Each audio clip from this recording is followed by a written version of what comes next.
नमस्कार साथीहरु, NEPSE daily market update लिएर आइसकेको छु। आज साताको चौथौं दिन बुधबार कार्तिक 23 गते 2079 साल।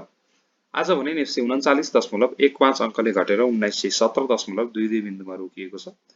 इन्ट्राडे ग्राफ अनुसारले हेर्ने हो भने 11 बजे मार्केट ओपन भएपछि झन्डै 10 मिनेटसम्म केही वृद्धिको प्रयास भयो र त्यो नै आजको इन्ट्राडे हाई पोइन्ट रहेको छ, जुन हाम्रो 1967 को बिन्दु रहेको छ। त्यसपछि लगातार मार्केट घटेर 3 बजेसम्म नै लगातार बिचमा एकचोटि पनि त्यस्तो राम्रो बाइङ प्रेसर देखिएन। एकचोटि यो 1 बजेर 4 मिनेटपछि 1 बजेर 16 मिनेटसम्म केही वृद्धिको प्रयास भयो। त्यो पनि असफल भइसकेपछि मार्केट लगातार घटेर नै झन्डै 40 अङ्क गुमाएर बन्द भएको छ। यहाँ इन्ट्राडे चार्टबाट प्रष्ट रूपमा देख्न सक्छौं आज बियरिश मारुबुजु क्यान्डल फर्मेसन भएको छ। हामीले ख्याल गर्नुपर्ने कुरा चाहिँ के छ भने यहाँबाट एउटा वृद्धिको प्रयास भयो, ठीक छ। तिहार पछि राम्रो मार्केटले मोमेन्टम ग्र्याब गर्यो, भोलाटिलिटी पनि बिस्तारै इन्क्रिज हुँदै गइरहेको थियो र मार्केट ठ्याक्कै यो 1988 को पोइन्टसम्म पुग्यो। यो भनेको एउटा स्ट्रङ रेसिस्टेन्सको पोइन्ट पनि हो। मार्केटले यहाँ पनि एकचोटि रेसिस्टेन्सको रूपमा काम गरेको हो, यहाँ पनि क्लियरली ब्रेकआउट दिएर गएको थियो, यहाँ पनि एकचोटि सपोर्टको रूपमा एक दिन घट्दै जाँदाखेरि एक दिन काम गर्यो भनेपछि यो एउटा झिनो सपोर्ट काम गरेपछि अर्को पटकको लागि यही रेसिस्टेन्स हुन्छ।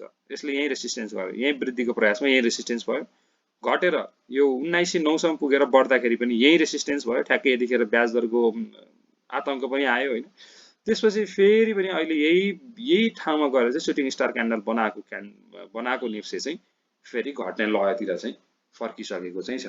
अब यसको यात्रा कतातिर हुन सक्छ त, अबको हाम्रो योजना के हुन सक्छ भन्ने बारेमा चाहिँ आज हामी डिटेलमा कुरा गर्छौं र मैले हिजो पनि भनेको थिएँ यदि यो क्यान्डलको यदि यस्तो इन्डिसिजन टाइपको क्यान्डल बन्छ, किनभने हिजो एउटा सानो झिनो अङ्कले मात्रै घटेर एउटा इन्डिसिजन टाइपको क्यान्डल फर्मेसन भएको थियो, जुनमा लगानीकर्ताहरुमा बाइङ प्रेसर पनि थियो, सेलिङ प्रेसर पनि थियो। अल्टिमेटली चाहिँ सेलिङले नै जितेर एउटा डिसिजन चाहिँ नेगेटिभ भोल्युम आएको थियो हिजो। त्यसपछि हामीले भनेका थियौं यदि यो अप्पर जुन स्याडोको अप्पर भाग छ यदि यो ब्रेकआउट हुन्छ भने चाहिँ हामीले बाई गर्ने र लोअर ब्रेकआउट हुन्छ भने चाहिँ हामीले सेल गर्ने भनेका थियौं। अप्पर ब्रेकआउट हुन पाएन, तर लोअर ब्रेकआउट भने 1947 को पोइन्ट चाहिँ क्लियरली ब्रेकआउट गरेर मार्केट तल झरिसकेपछि एउटा सेलिङ पोइन्ट जुन हामीले हिजो पनि भनेका थियौं, एउटा ट्रेड एकदमै सर्ट टर्म ट्रेड गरिन्छ भने चाहिँ यहाँ निस्किदाखेरि पनि हल्का भए पनि लस चाहिँ स्टप गर्न सकिन्छ अथवा स्टप लस चाहिँ गर्न सकिन्छ भनेका थियौं। तर अझै पनि हामी एउटा स्ट्रङ सपोर्ट भन्दा माथि नै छौं, 1909 को जोनसम्म। अहिले 1917 मा छौं, 1909 सम्म चाहिँ अझै पनि हामीले सेल गरेका छैनौं भने यहाँसम्म चाहिँ कुर्दा नै बेटर हुन्छ। अब यसको बारेमा डिटेलमा हेर्छौं, त्यो भन्दा पहिला चाहिँ मार्केटको समरी हेरौं। आज 1 अर्ब 40 करोडको भोल्युम आएको छ। हिजोको तुलनामा हेर्ने हो भने आज भोल्युम बढी छ र आज इन्डेक्स पनि अलि धेरै नै घटेको चाहिँ देख्न सक्छौं। आज 36 लाख किता शेयर कारोबार भएका छन्। आज 4 वटा कम्पनीका लगानीकर्ताले कमाएका छन्, जसमा पनि पर्सेन्टेजको हिसाबमा हेर्ने हो भने अप्पर 𝗥𝗘𝗦𝗥 लगानीकर्ताले 7.42% कमाएका छन्। त्यसैगरी WNLB, MEN र BHL र 181 वटा कम्पनीका लगानीकर्ताले गुमाएका छन्, जुनमा EDBL, GLBSL, ULBSL, PROFL, SAPDVL, PFC यी कम्पनीका लगानीकर्ताले सर्वाधिक गुमाएका छन् र एउटा पनि अनचेन्जमा चाहिँ छैन।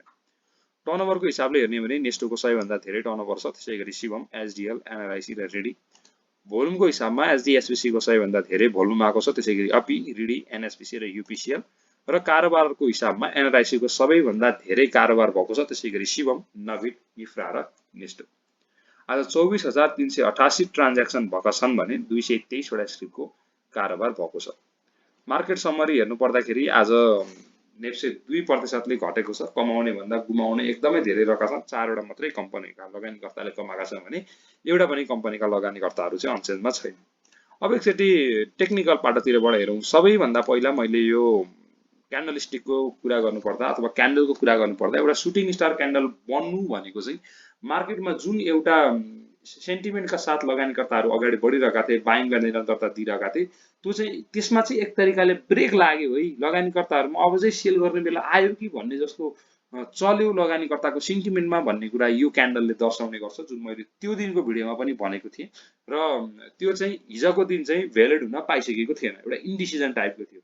2 अङ्क एकदम झिनो अङ्कले मात्रै मार्केट घटेको हुनाले एउटा एक तरिकाले इन्डिसिजनमा थियौं हामी, किनभने बजारमा बाइङ प्रेसर पनि हिजो चाहिँ आएको थियो र सेलिङ प्रेसर पनि केही हदसम्म सम्हालिएको थियो।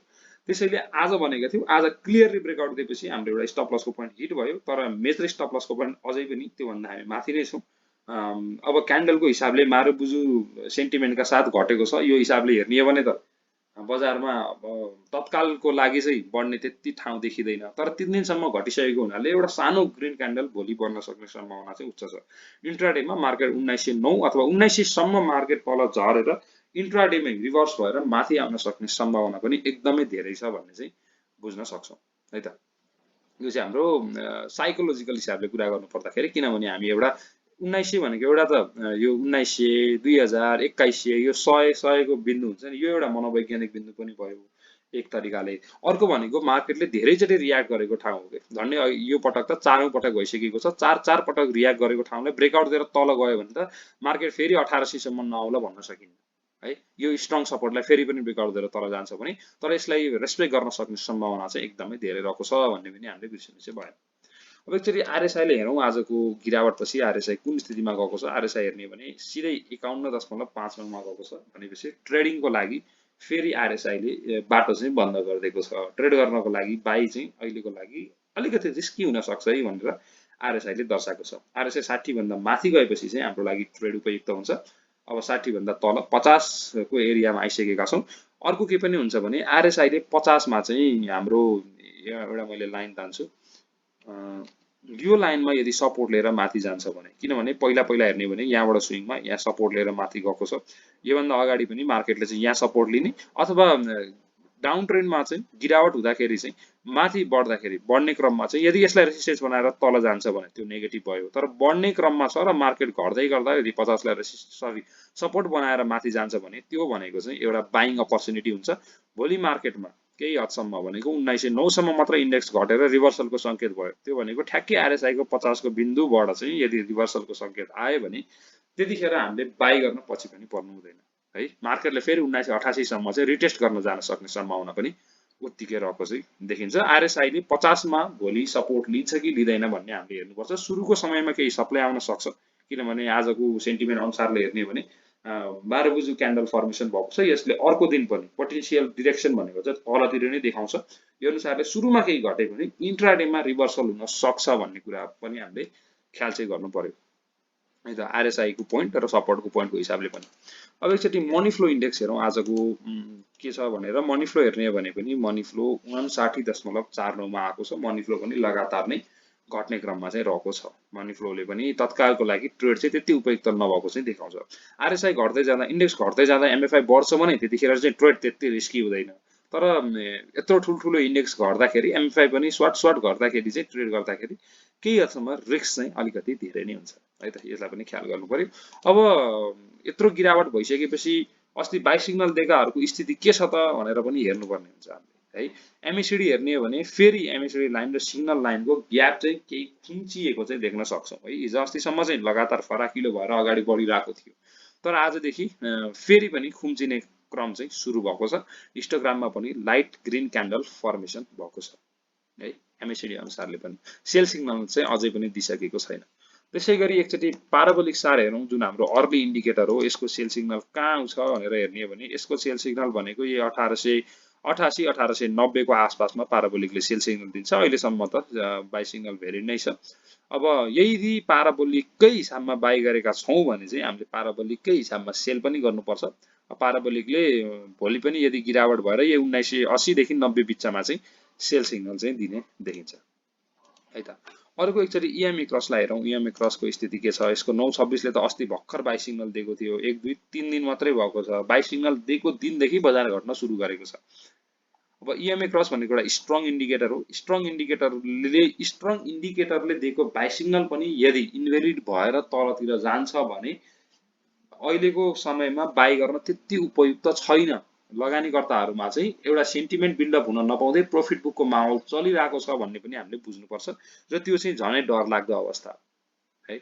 यदि बाई सिग्नल दिएर पनि बाई सिग्नल दिएपछि एकदमै तत्कालै इन्भ्यालिड हुनु भनेको चाहिँ लगानीकर्ताहरूको सेन्टिमेन्ट एकदमै नाजुक छ अथवा डाउन ट्रेन्डबाट वृद्धि हुन पाएको छैन। एउटा प्रॉफिट बुकको चाहिँ एकदमै जति सक्दो चाँडो एउटा रातो बढ्ने बित्तिकै लगानीकर्ताहरूमा चाहिँ यही बेच्ने मौका भनेर आइरहेका छन्। यो बेलामा ट्रेड गर्न उपयुक्त छैन भन्ने एउटा मनोवैज्ञानिक हिसाबले पनि हामीले सोच्नु पर्यो।